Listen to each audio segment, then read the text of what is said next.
Hello, friends. In life, there are some stories that feel so personal. They leave a lasting impact, as if you haven't just heard them, but truly lived them. For me, one such a story is The Last Leaf by O. Henry.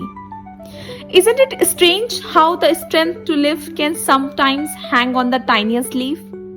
Would you believe that a simple leaf on a wall once saved a life? Or have you ever known someone who gave everything just to bring hope to someone else? You will get to know all about this in today's story, and it will touch your heart in ways you didn't expect. The story is The Last Leaf by O. Henry. In a small part of the city west of Washington Square, the streets have gone wild. They turn in different directions.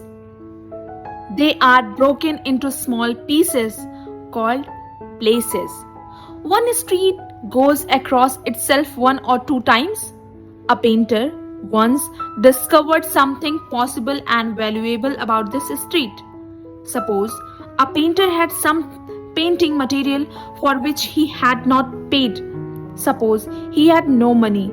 Suppose a man came to get the money. The man might walk down that street and suddenly meet himself coming back without having received a cent. This part of the city is called Greenwich Village. And to old Greenwich Village, the painters soon came. Here they found rooms they liked, with good light and at a low cost. Sue and Johnsy lived at the top of a building with 3 floors. One of these young women came from Maine and the other from California. They had met at a restaurant on 8th Street. There they discovered that they liked the same kind of art, the same kind of food, and the same kind of clothes. So they decided to live and work together. That was in the spring. Toward winter, a cold stranger entered Greenwich Village. No one could see him. He walked around, touching one person here and another there, with his icy cold fingers. He was a bad sickness. Doctors called him pneumonia. On the east side of the city, he hurried, touching many people. But in the narrow street of Greenwich Village, he did not move so quickly. Mr. Pneumonia was not a nice old gentleman. A nice old gentleman would not hurt a weak little woman from California. But Mr. Pneumonia touched Johnsy with his cold, icy fingers. She lay on her bed almost without moving, and she looked through the window at the wall of the house next to hers. One morning, the busy doctor spoke to the Sue alone in the hall, where Johnsy could not hear. "She has a very small chances," he said. "She has a chance if she wants to live. If people don't want to live, I can't do much for them. Your little lady has decided that she is not going to get well. Is there something that is troubling her?"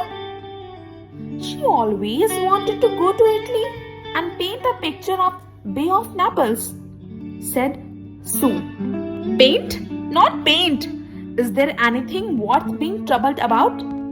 "A man?" "A man?" said Sue. "Is a man worth?" "No, doctor. There is not a man." "It is weakness," said the doctor. "I will do all I know how to do. But when a sick person begins to feel that he is going to die, half my work is useless. Talk to her about new winter clothes. If she were interested in the future, her chances would be better." After the doctor had gone, Sue went into the workroom to cry. Then she walked into Johnsy's room. She carried some of her painting materials and she was singing. Johnsy lay there, very thin and very quiet. Her face was turned toward the window. Sue stopped singing, thinking that Johnsy was asleep, so began to work. As she worked, she heard a low sound again and again. She went quickly to the bedside. Johnsy's eyes were open wide. She was looking out the window and counting back.